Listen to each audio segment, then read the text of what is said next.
E aí, pessoal? A aula hoje é sobre defensas metálicas, que são esses dispositivos de contenção longitudinal, né, conhecido como guarda-reio, para caso um veículo se perca ali, ele possa ser redirecionado para a pista, né, e evitar tragédias. Será que isso aí suporta carro ou também suporta um caminhão? Depende do nível de contenção. Uma defensa metálica do tipo N1 ou N2 suporta apenas veículos mais leves. Já H1, H2, veículos mais pesados, já suporta caminhão, né, e tudo mais. Até um H4B, que suporta um veículo de 38 toneladas.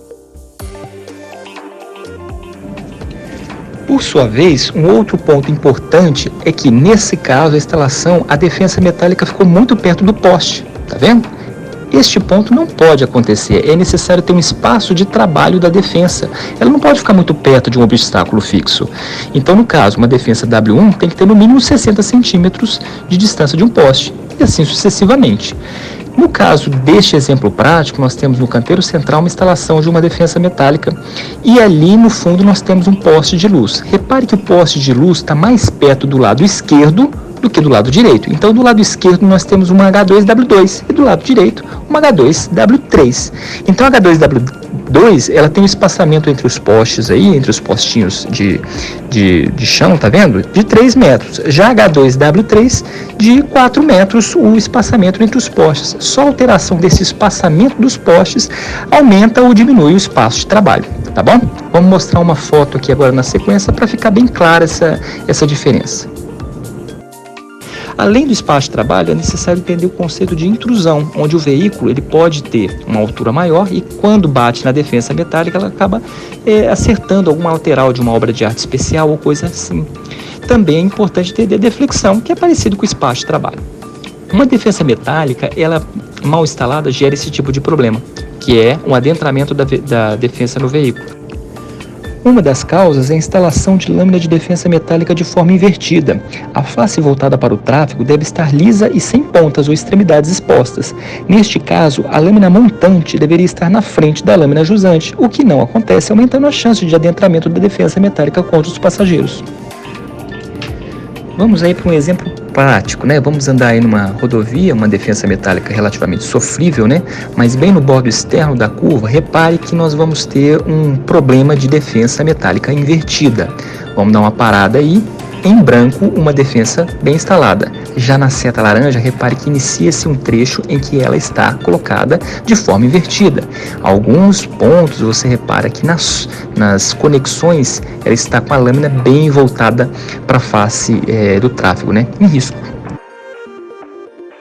Nessa mesma rodovia, um pouco mais à frente, a gente percebe que a defensa metálica ela foi ancorada num lugar onde a velocidade é igual a 60 km por hora. Isso não pode acontecer, tá vendo? Esse detalhe aí, onde está a seta, mostra essa ancoragem. Existe um desnível também, um obstáculo fixo ali, um concreto. Então isso aí está totalmente fora de norma e nós vamos mostrar mais para frente. Andando aí com o veículo, você pode perceber que mais adiante nós temos um fato da intrusão, que a gente já comentou ali atrás. Então se o veículo encostar, um veículo mais alto, encostar nessa defensa, ele vai acabar proporcionando essa intrusão, batendo nessas barreiras aí de concreto, nessas contenções de concreto e gerando um acidente catastrófico, né? Não muito bom. Então é possível que a gente tenha esse zelo, esse cuidado. Esse é o exemplo de uma rodovia correta. Olha só, ao invés da defensa estar ancorada igual a outra, nós temos um terminal absorvedor de energia, um TAI, que tem que ser instalado em vias onde a velocidade é 60 km por hora ou superior. Nesse caso aí nós temos um TK-110. Existem diversos modelos, diversos tipos de terminais absorvedores de energia. A gente não vai falar todos aqui, né? Só que ele existe. Outro detalhe importante é a transição da defensa para a barreira de concreto. Repare que aí nós temos uma tripla onda e nós temos a barreira de concreto, tá certo? Nós vamos falar disso aí um pouquinho mais à frente. E existe um espaço entre a defensa, né, e a linha, tá vendo? A linha de fluxo de tráfego. Esse faz parte das características da defensa metálica. Defensa metálica pode ser do tipo dupla onda, né, que é essa aí do lado esquerdo, ou tripla onda, que é do lado direito. A dupla onda tem 750 milímetros de altura, já a tripla onda 845, ela é mais alta. O espaçamento da dupla onda é de 2 a 4 metros, já a tripla onda 2 metros. Em qualquer uma dessas situações a gente pode ter espaçamentos menores, né, se precisar de maior enrijecimento. Aí nós temos um exemplo de implantação de defensa metálica, tá certo? Como é que ela está sendo implantada aí. Outro ponto importante é que é necessário ter elementos refletivos na defensa metálica, que são esses balizadores aí, a cada 4 metros em curva, depender da curva, e até 16 metros em tangente. Isso depende do tipo de curva, né, do raio da curva, tem toda uma tabela para isso. Além disso, é necessário se atentar àquilo que eu já falei, que a defensa metálica, face voltada para tráfego, não pode ser instalada a menos de 1 metro do bordo da pista de rolamento. Admite-se, excepcionalmente, 50 centímetros, beleza? Vamos falar agora de algumas definições de peças utilizadas na defensa, né? A tipo A é um acabamento praticamente em desuso, né, para defensas aéreas. Tipo B é um terminal de ancoragem em talude, em solo, né, para os dois lados, lado esquerdo e lado direito. O tipo C é uma ancoragem simples. A tipo D é a conexão com elemento rígido para dupla onda, e a do tipo E, que a gente mostrou agora há pouco no vídeo, para tripla onda, ok? Aí, ao implantar uma defensa metálica, a gente tem que atentar para 3 tipos de entrada, porque ela tem que ser iniciada sempre com segurança. Então, a gente pode ter sim um terminal abatido, desde que seja para velocidade menor que 60 km por hora, tá certo? Para maior ou igual a 60, a gente tem que ter o terminal absorvedor de energia, o TAI, que a gente já falou, e também a gente pode ter os terminais de defensa defletida, que nós vamos ver à frente. Nesse caso aqui, o terminal abatido somente para velocidade menor que 60 km por hora, tá bom? Nesse caso aí, que é a rodovia, estaria errado. Mas mesmo se tivesse velocidade menor que 60 km por hora, nesse caso aí também está errado. Porque a forma de abater uma defensa metálica não é simplesmente você diminuir ela e baixar ela. Existe uma técnica para isso que eu vou mostrar adiante. O terminal absorvedor de energia é o tipo que vai evitar o adentramento da defensa, né? Então existem, nesse caso aí, um modelo Obex, mas existe o TK-110, igual a gente já mostrou no vídeo, existem demais outros.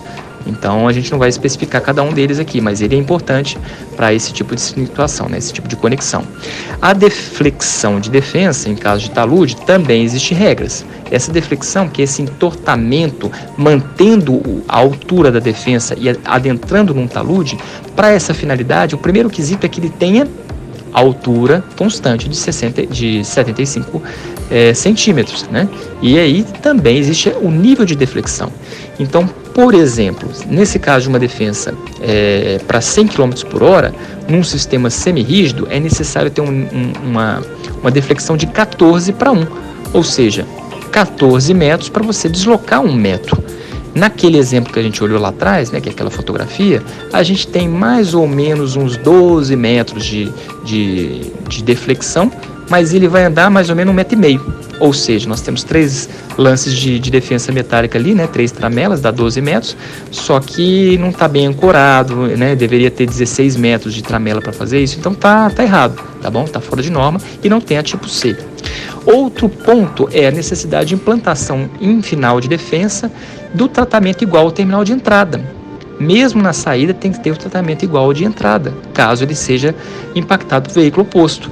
Ele não pode ser dessa forma como está na foto, defensa aérea. Se ele puder,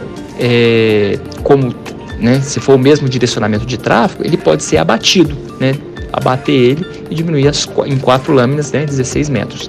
Essa é uma alternativa para a situação. O que importa é que ela não pode ficar aérea dessa forma de maneira alguma, beleza? Vamos ver alguma representação de um vídeo aqui para a gente poder quebrar o gelo, né? Aqui nesse vídeo a gente tem uma tentativa de abatimento da defensa na saída, conseguem ver? E uma tentativa de defensa defletida ou abatida e nessa entrada, não ficou muito bem. Então a gente tem alguma coisa fora de norma aí, temos que melhorar isso aí, né? Outra questão da defensa é o que eu falei, da transição. Quando você vai mudar para uma barreira de concreto, você precisa ter uma transição de forma gradual, de enrijecimento gradual. Como é que é esse enrijecimento gradual? Uma das formas é utilizar a tripla onda.